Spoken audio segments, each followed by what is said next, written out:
Assalamualaikum warahmatullahi wabarakatuh, Sobat Ekonomi Makro.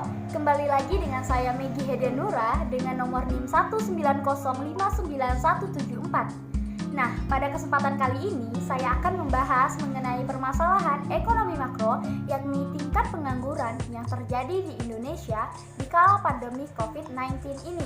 Nah, sebelumnya, Sobat Ekonomi Makro jangan lupa untuk like dan subscribe akun dan video ini ya.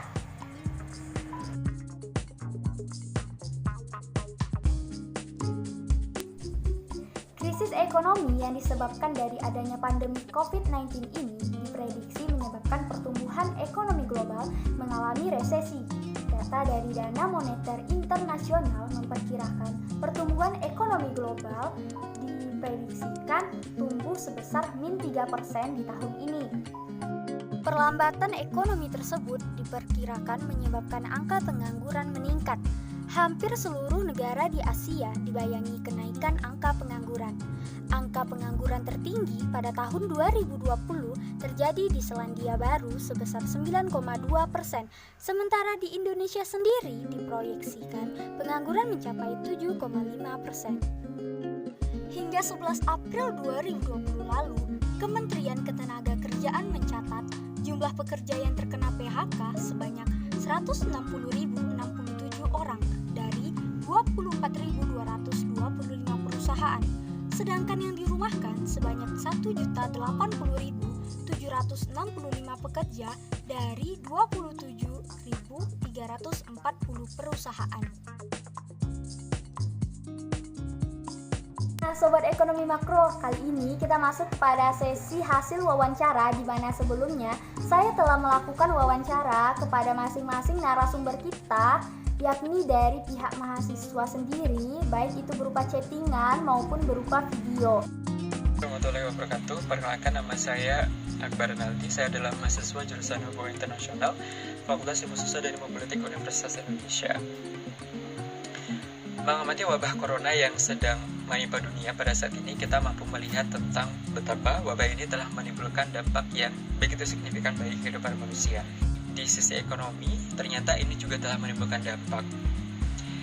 Kita mampu melihat tentang bagaimana industri-industri, terutama usaha mikro kecil menengah atau yang bisa kita kenal sebagai UMKM, khususnya di sektor-sektor seperti kuliner, di sektor hiburan, kerajinan, ataupun industri besar seperti industri otomobil atau elektronik, ternyata telah dilaporkan mengalami penurunan permintaan selama terjadinya wabah corona ini.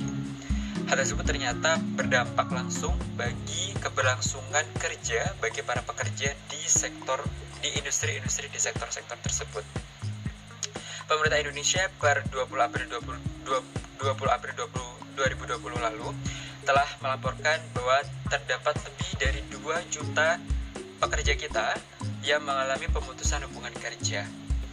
Angka 2 juta tentunya bukan angka yang sedikit yang bisa kita ramaikan begitu saja, mengingat dari 2 juta pekerja tersebut ternyata mereka tentunya masih memiliki tanggungan-tanggungan lain seperti tanggungan keluarga, tanggungan anak, tanggungan orang tua, ataupun tanggungan-tanggungan lainnya. Sehingga angka 2 juta tentunya bukan merepresentasikan tentang betapa banyak dari warga kita yang terdampak dari secara ekonomi dari COVID-19 ini, karena masih ada warga-warga lainnya yang masih belum terhitung yang juga ternyata terdampak dari adanya PHK ini sendiri.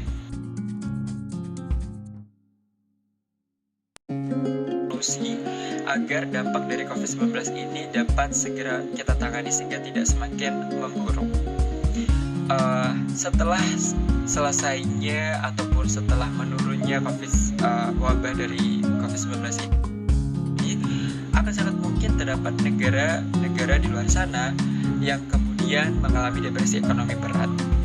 Dari saya selaku mahasiswa hubungan internasional, saya menganggap bahwa apabila kemudian negara-negara tersebut yang mengalami depresi berat tersebut kurang memiliki ataupun bahkan tidak memiliki kapasitas ataupun modalitas perekonomian yang besar untuk kemudian mampu membangun perekonomian mereka sendiri, maka kerjasama internasional mutlak dibutuhkan untuk dapat mengembalikan kembali perekonomian global menjadi seperti semula. Kerjasama internasional dibutuhkan agar negara-negara yang sungguh tertinggal dari setelah COVID-19 ini berlangsung dapat benar-benar membangun kembali perekonomian mereka sehingga perekonomian global kembali dapat bekerja secara maksimal. Mungkin itu yang dapat saya sampaikan pada saat ini. Saya berharap agar teman-teman dapat senantiasa sehat. Nah, Sobat Ekonomi Makro, sampai di sini sudah cukup paham bukan?